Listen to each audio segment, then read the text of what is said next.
Bonjour à tous. Bonjour. Oh, prédication. Il y a beaucoup de monde, hein? Nous aussi. Oui, On focus. C'est pas le nombre qui compte. Oui, quand Alain disait tantôt que, dans sa prière que le Seigneur avait touché mon cœur pour préparer un message, c'est vraiment ça que j'ai ressenti quand je me suis mis à étudier ce message. Et quand je l'ai entendu la première fois dans un sermon que j'écoutais de Paul Pénaud et que j'ai lu aussi dans des livres qu'on trouve dans la bibliothèque ici, qui est le titre « Facile d'être sauvé, difficile d'être perdu ». Un titre qui peut être intriguant, mais quand j'ai découvert ça, ça a vraiment touché mon cœur. Puis j'ai le goût de partager avec vous. Ça fait plusieurs semaines que je travaille sur ce sujet-là. Puis c'est un message précieux. C'est un message à ne pas prendre à la légère, à vraiment comprendre soi-même. Donc, je prie Dieu qu'on puisse être attentif et bien disposé à recevoir. Vous savez, il y a quelques semaines, notre frère Richard qui nous avait fait un message, une méditation, il y a peut-être 2-3 mois de ça. C'était le message d'Élie. Que nous étions l'Élie aujourd'hui qui devait porter un message spécial au monde. Et ce message-là, finalement, on va découvrir aujourd'hui, c'est que Dieu est le bon berger.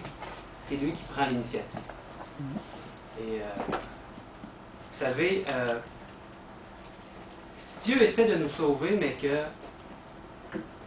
ensuite, il abandonne parce qu'il voit à quel point on est difficile. Est-ce que c'est une bonne nouvelle? On est difficile, hein, c'est vrai. Et ça, c'est une mauvaise nouvelle. Et s'il a fait le chemin pour le ciel difficile et le chemin pour la perdition facile, est-ce que c'est une bonne nouvelle? Non. Sûrement pas une bonne nouvelle. C'est une mauvaise nouvelle. Quel est votre sentiment au sujet de Dieu? Pour le savoir, demandez-vous si cet énoncé est vrai ou faux. Facile d'être perdu et difficile d'être sauvé. Si votre réponse est vraie, votre façon de voir est probablement proche, est aussi inconfortable que celle de l'homme dans la parabole que Jésus a racontée, l'homme qui avait reçu la parabole des talents. Vous savez, il y avait un qui avait reçu 5 talents, 3 talents, puis un qui avait reçu 1 talent seulement. L'homme fit un trou, puis il cacha l'argent dans le trou. C'était l'argent de son maître. Son maître avait donné de l'argent, puis il dit fais fructifier mon argent, puis quand je vais revenir, tu vas me rendre des comptes. Donc voici ce qu'il dit lorsqu'il confronta son maître à son retour, dans la parabole des talents. Matthieu 25, 24, celui qui n'avait reçu qu'un talent s'approcha ensuite et dit, Seigneur, je savais que tu es un homme dur, qui moissonne où tu n'as pas semé, qui amasse où tu n'as pas vanné. J'ai eu peur et je suis allé cacher ton talent dans la terre. Voici, prends ce qui est à toi. Vous savez, il y a beaucoup de gens comme ça aujourd'hui qui ont peur de Dieu, qui voient Dieu comme un homme dur. On parlait de ça ce matin, hein? Ils voyaient Baal comme un Dieu dur, un Dieu vengeur, qui laisse le salut être difficile à obtenir, alors qu'il est facile pour nous d'être perdus. Il y a beaucoup de gens qui voient Dieu comme ça. Et si cela est vrai, alors Dieu il le voit comme assis, indifférent, qui, pendant que la vaste majorité court à la perdition, la majorité des gens de cette terre courent à une perdition éternelle sans avertissement. Beaucoup pensent que Dieu laisse la voie de l'enfer être une méga autoroute. Vous voyez, une méga autoroute où tous les autos s'en vont dans le même sens, sur laquelle on avance vers la ruine éternelle sans effort. De notre côté, il cache adroitement la voie vers le ciel, puis il met plein d'obstacles autour de nous, sur notre chemin, pour qu'on puisse, pour induire en erreur le plus grand nombre. Et Dieu se tient en retrait dans l'ombre, satisfait de voir les masses glisser dans la voie de perdition. Alors que juste une petite poignée peuvent traverser le labyrinthe et finalement arriver avec succès au ciel. Et cela est supposé être une bonne nouvelle? Vous savez, personne ne contredit l'idée d'un bon berger. Vous connaissez l'histoire du bon berger? Vous connaissez ça? Le bon berger. Que Dieu nous cherche activement et sauve les perdus, au lieu d'attendre que nous le cherchions et le trouvions. Le message d'Élie que nous devons apporter au monde, est une bien meilleure bonne nouvelle que nous l'avions pensé. La parabole du bon berger est un acquis. Personne ne va vous contredire là-dessus. Mais cependant, l'idée d'un Dieu qui prend l'initiative, c'est une idée qui passe rarement avec clarté. Le problème de la plupart est de maintenir une bonne relation avec Dieu. On parle souvent de ça. Il est généralement compris que le maintien de la relation est le travail de qui? Du croyant. Ce qui a l'air juste parce que Dieu a déjà fait sa part, donc maintenant c'est notre tour de faire la nôtre, n'est-ce pas? Donc, il doit bien avoir un peu de travail à faire. Et c'est là que nous tombons souvent. Nous oublions où nous sommes trop occupés et il nous semble que le Seigneur est très loin. Bien sûr, tout est notre faute, n'est-ce pas? Et nous nous sentons coupables. Une bonne façon, vous savez, de se débarrasser de ce fardeau est de découvrir cette merveilleuse vérité qu'il est facile d'être sauvé et difficile d'être perdu. C'est le message d'aujourd'hui. Jésus, dit-il, « Venez à moi, vous tous qui êtes fatigués et chargés, et je vous donnerai un réel tourment. » Voulez-vous de vrais problèmes, de vrais troubles? Venez à moi. Est-ce cela qu'il dit? Non. Ça vous fait rire? Regardons encore une fois ce qu'il dit. On l'a lu tantôt. Jésus dit, « Je vous donnerai du repos. Prenez mon joug sur vous et apprenez de moi, car je suis doux et humble de cœur, et vous trouverez du repos pour vos âmes. Car mon joug est facile et mon fardeau est léger. » Son joug est facile à porter. Savez-vous c'est quoi un joug? On a fait qu'on met ses épaules pour porter. Il y a une image que j'ai trouvée sur Wikipédia. Parce que l'image juste avant, c'est pas tout à fait évident.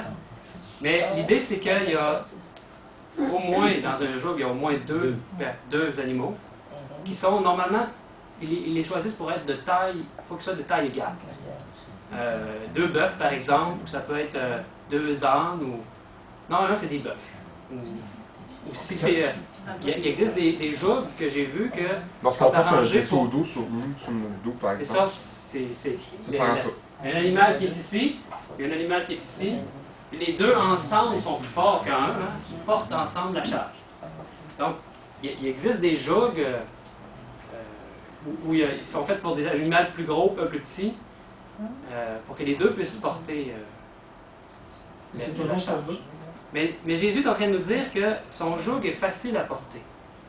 Que nous sommes, autrement dit, sous le même joug que lui. Ça veut dire qu'on est comme l'animal à côté de Jésus. Vous savez, quand il y a un gros bœuf très fort, très robuste, très grand, un colosse, il pourrait porter ça à lui tout seul. Il est sous le joug avec un petit bœuf tout petit, pas fort. Qu'est-ce qui arrive? Qu'est-ce qui fait le plus gros du travail? Moi, j'imagine que le gros, il est là, puis l'autre est à côté, puis les jambes ne portent même pas à terre. Tellement que l'autre, il est fort, les gros. Maintenant, supposons que vous avez Jésus d'un côté, puis vous de l'autre.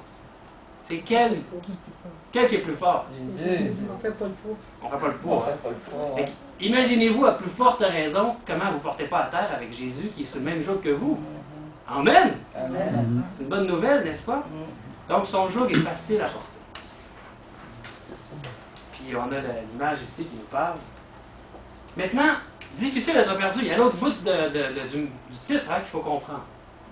Ça, on voit ça dans un texte aussi. On va le lire dans Actes 26, 13-14. C'est Paul qui est lors de sa conversion. Il a eu sa conversion, il raconte au roi Agrippa qu'est-ce qui s'est arrivé à sa conversion. Il dit, vers le milieu du jour, ô roi, il parle au roi Agrippa, je vis en chemin resplendir autour de moi et de mes compagnons une lumière venant du ciel dont l'éclat surpassait celui du soleil. Et quand Ellen White parle de ce texte-là, elle nous dit que quand il a vu la lumière venant du ciel, elle dit qu'il a vu la croix, il a vu Christ, il a vu le calvaire. Nous tombâmes par terre et j'entendis une voix qui me disait en langue hébraïque, Saul, Saul, pourquoi me persécutes-tu? Il te serait dur de régimber contre les aiguillons. Moi, je vous avouerai là, que ça fait des années que je lis ce texte-là, je n'ai jamais rien compris. Régimber contre les aiguillons, ça ne me disait rien. Je ne comprenais pas ce texte-là. Quand on le voit en anglais, ou même en français courant. Regardez ici, j'ai la version français courant. Régimber, c'est ruer, ça. Ici, en français courant, vous allez voir, on comprend mieux. La dernière portion ici, là, qui est plus différente, nous dit « Nous sommes tous tombés à terre et j'ai entendu une voix qui me disait en araméen « Saul, Saul, pourquoi me persécutes-tu? C'est en vain que tu résistes, comme l'animal qui rue contre le bâton de son maître. » Intéressant, n'est-ce pas? En anglais, il dit the goad, le bâton. C'est l'idée d'un animal. Avez-vous déjà vu un animal qui se faisait battre par son maître? Il n'y a aucune chance. Son maître, il domine sur lui, puis il se bat contre son maître. C'est ça, l'animal qui résiste. Pourquoi résister contre ton maître? Il n'y a rien. C'est inutile, c'est en vain que tu résistes comme l'animal qui rue contre le bâton de son maître. Donc, ça nous aide à mieux comprendre qu'est-ce que ça signifie régimber contre les aiguillons. On peut dire que la situation de Paul ici, comment elle était? Ben, il était un homme qui était perdu, un homme qui se dirigeait, on pourrait dire, vers l'enfer. Il était comme dans une raille pour l'enfer, le train pour l'enfer, vers la perdition éternelle, si vous voulez. Puis là, le Seigneur lui dit, tu as devant toi un sentier très rude. Il était difficile de régimber contre les aiguillons, de résister contre le bâton de ton maître. C'est ça qu'il est en train de lui dire. Nous voyons donc qu'il est facile de porter son joug, d'être sauvé, et qu'il est difficile de lui résister, d'être perdu. Vous me suivez? C'est cela l'Évangile. C'est une bonne nouvelle. C'est pas une mauvaise nouvelle. Vous savez, si l'on va voir nos voisins et nos amis, ils nous demandent des études bibliques, ils veulent en apprendre plus sur Christ. Et nous leur disions, vous aimeriez devenir chrétien? D'accord, mais je vous le dis, vous en aurez plein les bras. Ça va être tough, comme on dit en québécois. Ça va être difficile, ça va être dur. Il faudra travailler. Qui dit ça? Très fort pour y parvenir. Si vous allez voir les gens, puis vous leur annoncez l'Évangile comme ça. Les gens qui sont intéressés à connaître Christ. Vous leur dites, attention, ça va être top. Est-ce que c'est là une bonne nouvelle? Non. Ça vous intéresserait de devenir chrétien? Non. Je doute que vous gagnez beaucoup d'âmes de cette manière. Une question. Lequel est le plus fort, le péché ou la grâce? Juste de donner la question, c'est donner la réponse. Hein, mais Paul, dans Romains 5, nous en parle. Il dit, « Or, la loi est intervenue pour que l'offense abondât. Mais là où le péché a abondé, la grâce a surabondé. Afin que, comme le péché a régné par la mort, ainsi la grâce régna par la justice, pour la vie éternelle par Jésus-Christ notre Seigneur. » Quand la grâce règne, il est plus facile de faire le bien que de faire le mal. Que ça vous semble Oui, c'est logique. logique? Oui, amen. Regardez ici, j'ai une citation de A.T. Jones, qui est un des pionniers de notre Église, dans Review and Herald. Il disait quelque chose d'intéressant. Il disait, comme le péché a régné, ainsi la grâce règne. Quand le péché régnait, il régnait sur la grâce, qui faisait battre en retraite toute la puissance de la grâce que Dieu avait donnée. Et j'ai mis en parenthèse, c'était Saul qui est en train de régimber contre les aiguillons, résister contre son maître. Mais quand la puissance du péché est brisée, que la grâce règne dans votre cœur, alors la grâce règne sur le péché et repousse toute la puissance du péché. Ainsi, aussi vrai littéralement qu'il est plus facile sous le règne de la grâce de faire le bien que de faire le mal, de même, il est plus facile sous le règne du péché de faire le mal que de faire le bien. C'est intéressant, n'est-ce pas? Vous savez, quand Jésus a eu la visite de Nicodème la nuit, il a dit il a parlé d'une nouvelle naissance. Mais la nouvelle naissance, mes frères et sœurs, supplante totalement l'ancienne vie. Si quelqu'un est en Christ, il est une nouvelle créature. Les choses anciennes sont passées. Voici, toutes choses sont devenues nouvelles.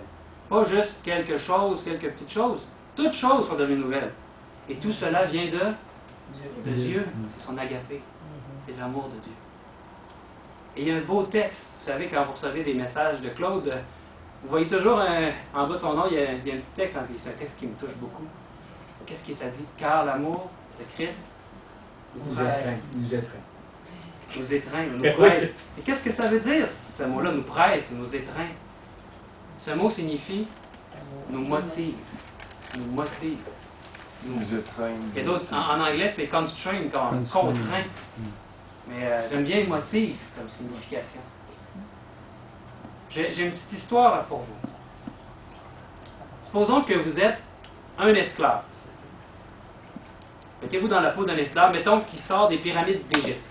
Vous avez passé toute votre vie dans les pyramides d'Égypte, et vous ne connaissez rien de la vie moderne d'aujourd'hui. On est un peu d'Israël. Ah, qu'est-ce que tu veux? Aujourd'hui, mettons, dans notre monde aujourd'hui, tu es dans une pyramide, ta job c'était de surveiller l'entrée, puis même à l'intérieur, puis tu es un esclave et qui t'apportait de la nourriture, puis mets ça comme tu veux, mais tu n'as jamais vu la vie moderne. Tu ne sais pas de quoi il y a en retour. Puis là, tu sors de la pyramide, tu connais rien. Tu es ignorant. Puis là, ton maître, il possède, qu'est-ce qu'il possède? Une grosse Cadillac. Je sais pas si c'est une Cadillac, mais en tout cas, ça ressemble un peu à ça. Limousine, ok. Mettez-la, une grosse voiture, hein, c'est votre maître, il est riche. Il vous a mis dans la pyramide, mais lui, il a une grosse Cadillac. Puis là, il vous dit, cette Cadillac-là est en bas d'une colline, et il veut que vous qu'elle soit rendue en haut de la colline. Donc, il dit, il veut que ça mette le Cadillac en haut de la colline. Vous suivez? Vous ignorez tout de la mécanique moderne. Ça ne vous dit rien, ça. Mais vous vous mettez au travail. Donc, vous commencez à pousser. Des billots en dessous. Là, la colline elle-même, là, c'est pas de la petite côte, là. Là, vous poussez, les grosses gouttes, vous suivez à grosses gouttes. C'est dur de pousser, hein? Et là, au bout de quelques temps, mettez une roche en dessous de la roue. Vous avez avancé peut-être de 15 cm. Un gros 15 cm. Là, vous avez mis une pierre en dessous de la roue. Vous êtes tout essoufflé, tellement fatigué, que vous demandez comment vous allez réussir à faire monter cette grosse voiture en haut de la colline. Comment est-ce que ça va être possible un jour d'y arriver? C'est pas votre maître vous a dit de faire ça. Même vous vous dites la même chose. C'est une chose tellement difficile d'être chrétien, tellement difficile de suivre Christ. C'est vraiment difficile d'être fidèle. Vous ne pouvez pas comprendre comment vous allez un jour faire, comment un jour ça pourrait être facile de devenir chrétien, d'être chrétien. C'est un peu la même comparaison. Supposons maintenant que quelqu'un vienne vous voir et vous dise, écoute, il donne le mode d'emploi, il entre dans la voiture, ok, tu vois-tu en avant de toi, là, à côté du volant, à côté de cet affaire rond-là, il y a une clé. Ok, oui, ok. Tourne la clé. Après ça, hop, vous entendez quelque chose en avant dans le capot, il y a quelque chose qui fait du bruit, ça bourdonne. Très bien. Vois-tu le petit levier là? Là, il monte le levier entre les deux. Mets-le sur la position D. Ah, c'est la position D. Vois-tu cette pédale à tes pieds, la celle de droite? Appuie dessus. Qu'est-ce qui va se produire? Qu'est-ce qui va se produire? Elle va avancer. Elle va avancer. Pas manuel, hein, c'est facile, automatique, ça monte la côte. Elle va tout simplement, la Cadillac, quoi? Filer jusqu'au sommet de la colline, n'est-ce pas? Il faut que je touche au steering. Ok, le volant, oui, on tourne là. Ce qui est fun, c'est que le volant, il est facile à tourner quand le moteur est en marche. Cerveau direction. Facile à tourner. Même un enfant pourrait le tourner, n'est-ce pas? Si votre enfant touche au volant, qu'est-ce qui arrive? Donc, de la même façon, il est extrêmement difficile d'être chrétien si vous ne comprenez pas réellement l'amour de Christ. Amen. L'agapé. Si cette conception-là de l'amour de Christ a été perdue ou oubliée, ou vous avez une mauvaise conception, soit par ignorance ou peu importe, vous ne pouvez pas avoir cette contrainte, cet amour, cette chose-là qui vous presse, qui vous motive. Vous n'avez pas cette motivation-là si on n'a pas une bonne compréhension de l'amour de Christ. Ce qui est important, les frères et sœurs, c'est de saisir la signification du calvaire. Voyons ici le texte. Nous estimons que si un seul est mort pour tous, tous donc sont morts. C'est la suite du verset qu'on avait tantôt, car l'amour de Christ nous presse. Donc, s'il n'était pas mort, tous seraient morts, c'est ça. Et qu'il est mort pour tous, afin que ceux qui vivent ne devraient plus dorénavant vivre pour eux-mêmes. 2 Corinthiens 14 et 15. Dès lors, ils ne peuvent plus vivre pour eux-mêmes. Et l'amour de Christ les pousse à vivre pour celui qui est mort pour eux et qui est ressuscité pour eux. C'est ça qui se produit. Quand on saisit cette merveilleuse vérité, mes frères et sœurs, il est dorénavant impossible de vivre une vie égocentrique, centré sur nous. Impossible. Quand on a saisi cet amour-là qui nous motive, on ne peut plus vivre de la même façon qu'avant. Voilà l'Évangile, mes amis. C'est simple l'Évangile, hein? Toutes choses sont devenues nouvelles en Christ. Parce qu'il est mort pour nous. Et on ne peut plus dorénavant vivre pour nous-mêmes. Vous savez, Dieu prend l'initiative. Dans Romains 2,4, il est dit: on méprise-tu la richesse de sa bonté, de sa patience et de sa longanimité, ne reconnaissant pas que la bonté de Dieu te pousse à la repentance. Vous voyez, Dieu prend l'initiative. Il n'est pas en train de rester là en arrière, les bras croisés, en disant: bien, j'ai livré mon fils à la mort pour vous, il y a 2000 ans. J'ai fait ma part, c'est votre tour maintenant. Si vous voulez venir, très bien. Si vous ne voulez pas, tant pis. Cela ne m'importe pas. Non, mes amis. La bonté agit. La bonté de Dieu te pousse à la repentance. Vous savez, tout homme est amené à la repentance aussi sûrement que Dieu est bon.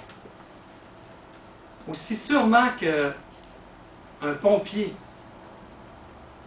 essaie de mener une victime à sortir des flammes et de la fumée d'un bâtiment en feu. Aussi sûrement que ça, Dieu nous pousse à la repentance. Le pompier, c'est son travail. Il y a quelque chose qui le pousse, n'est-ce pas, à aller sauver. Il ne va pas rester dehors pendant que... S'il y a une chance de sauver quelqu'un, il fait quoi? Il va prendre la hache, il va prendre tous les moyens, il va aller sauver la personne. Donc, la même chose, c'est ce que Dieu fait pour nous. Maintenant, vous savez, quand vous priez pour quelqu'un que vous aimez, un ami, un voisin, peu importe, afin que cette personne-là soit convertie, puisse avoir cette connaissance de Jésus-Christ et de son salut. Vous savez, vous n'avez pas à réveiller Dieu, à le persuader d'agir pour cette personne-là. Ou à le persuader de faire quelque chose contraire à sa volonté. C'est sa volonté que chacun puisse arriver à la repentance. Parce que selon ce que Paul dit, la bonté de Dieu est déjà à l'œuvre. Souvent, on voit Dieu comme... Il faut le réveiller, il faut le bouger un peu pour qu'il puisse agir, parce qu'il n'agit pas pour les... Dieu agit déjà pour chacun d'entre nous, chaque être humain. Mais vous allez me dire, pourquoi tous ne se repentent-ils pas? Bien, vous avez vu le verset tantôt qu'il était dit, ou méprises-tu les richesses de sa bonté? On a la réponse ici. Parce que ces gens-là méprisent la bonté de Dieu. Méprisent les richesses de la bonté, de la longanimité, de la longue patience de Dieu. Et s'éloignent de la direction miséricordieuse du Seigneur. Mais quiconque ne résiste pas au Seigneur sera sûrement amené à la repentance et au salut. Amen. Wow! Avez-vous vu qu'est-ce qui est écrit là?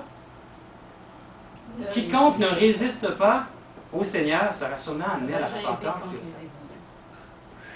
Est-ce que ça vous semble révolutionnaire, cette idée-là? Ben, il est fou, lui. Pourquoi il est en train de dire une affaire de même?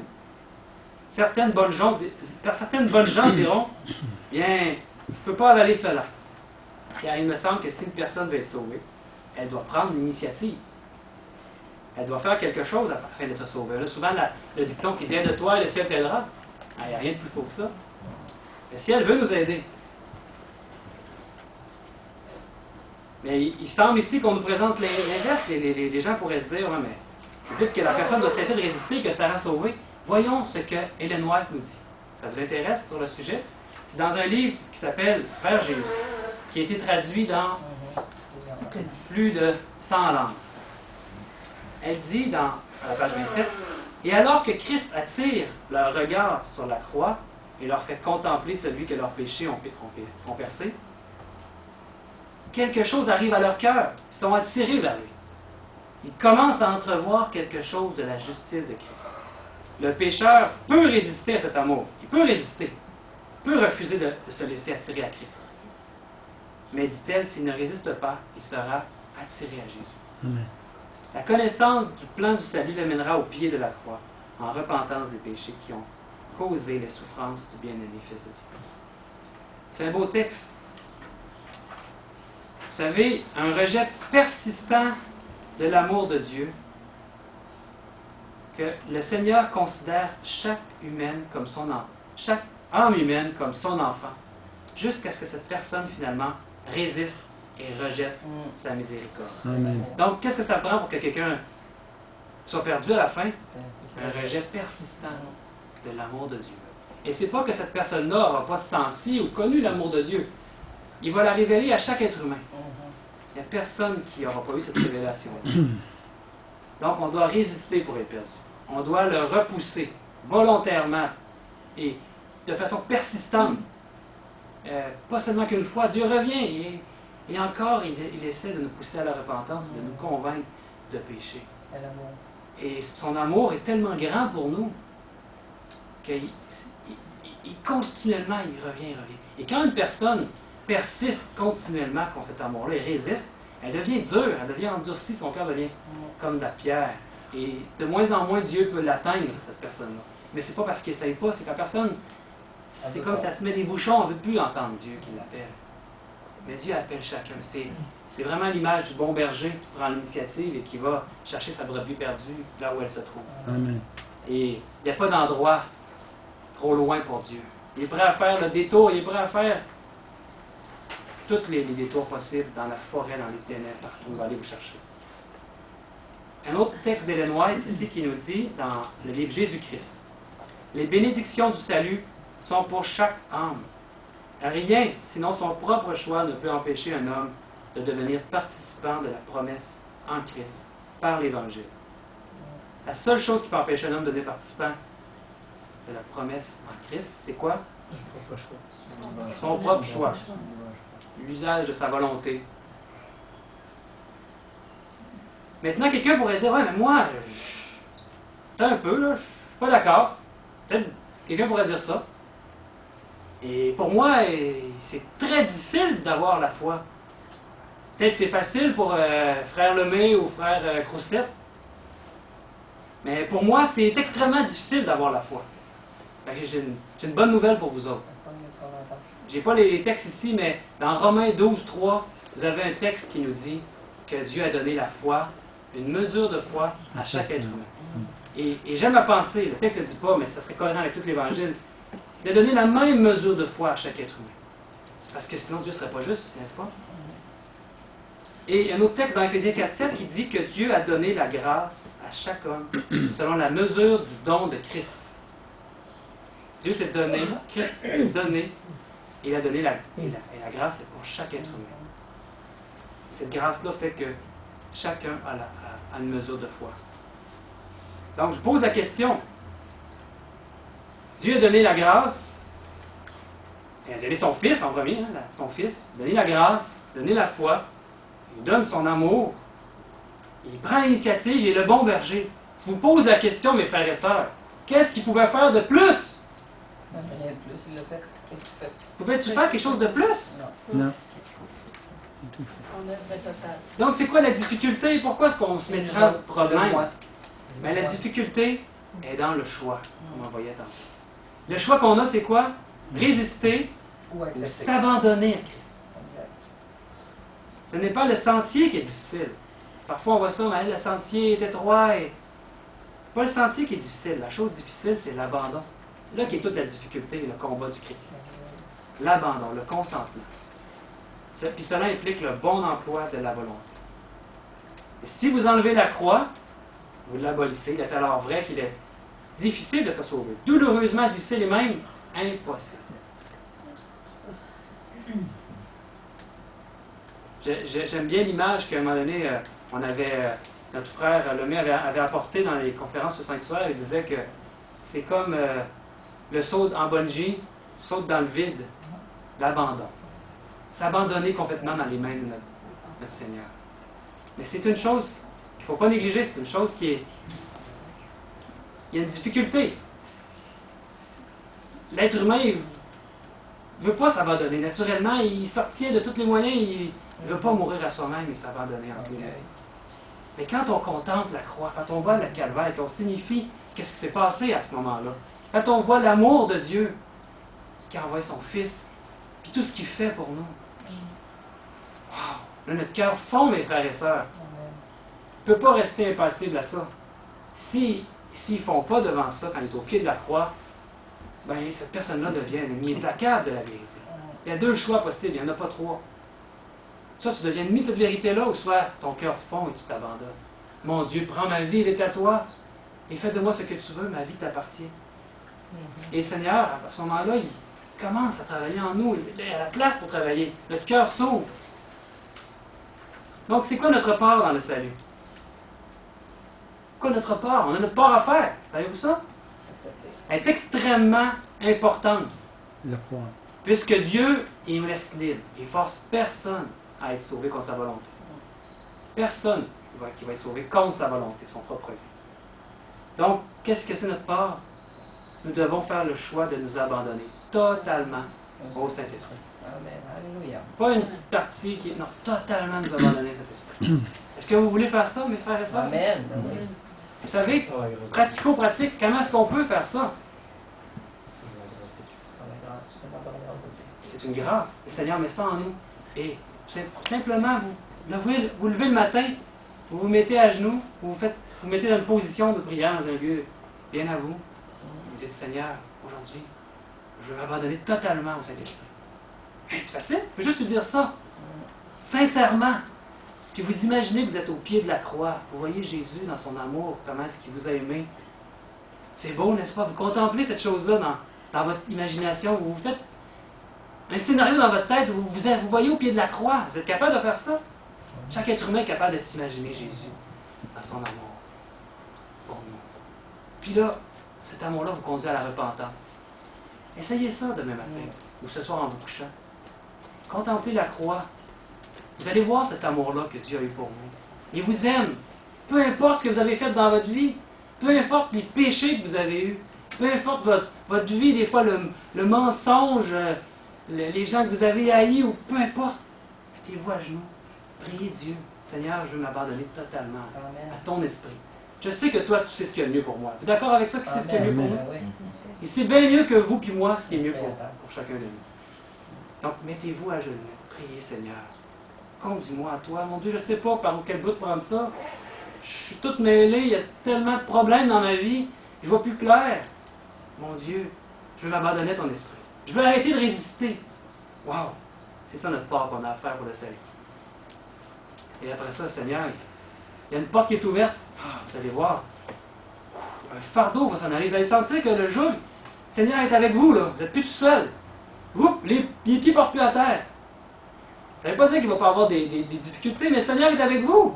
Hey, le roi de l'univers tient avec un joug à côté de vous. Il veut faire le chemin avec vous autres. Qu'est-ce qui pourrait vous arriver? Wow. Juste laisser ça entre les mains de Dieu. Et vous savez, si cela peut parfois vous sembler difficile, n'oubliez pas qu'il est beaucoup plus difficile de combattre l'amour du Saint-Esprit et d'être perdu.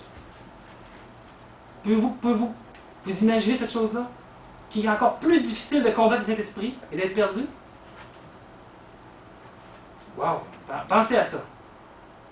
Ceux qui vont être perdus à la fin, ça va avoir été difficile pour eux de combattre le Saint-Esprit. De la même façon que Paul était en train de régimber contre les aiguillons. Les aiguillons, là, c'est les choses là, qui piquent, là, les animaux. Pour le cheval avance. C'est des petits bouts, des petites aiguilles qui piquent. Pourquoi? Il résiste, il ne veut pas faire ce qu'on veut, il pique. Et quand il est comme ça, vous savez, c'est pas une situation qui est confortable. Et quand on résiste continuellement à ça, maintenant, on n'entend plus la voix de Dieu. Et là, on appelle ça le blasphème contre le Saint-Esprit. Parce que on ne l'entend plus, on est rendu trop loin. Mais ça, tout le monde ne peut pas savoir cette chose-là quand on regarde quelqu'un. Donc, Dieu est toujours en train d'essayer, il prend l'initiative, il est toujours en train d'essayer de vous convaincre par son esprit. Et il y a quelque chose de merveilleux, j'arrive à la fin, c'est le dernier verset que j'ai pour vous aujourd'hui, qui est dans Galates 5,16.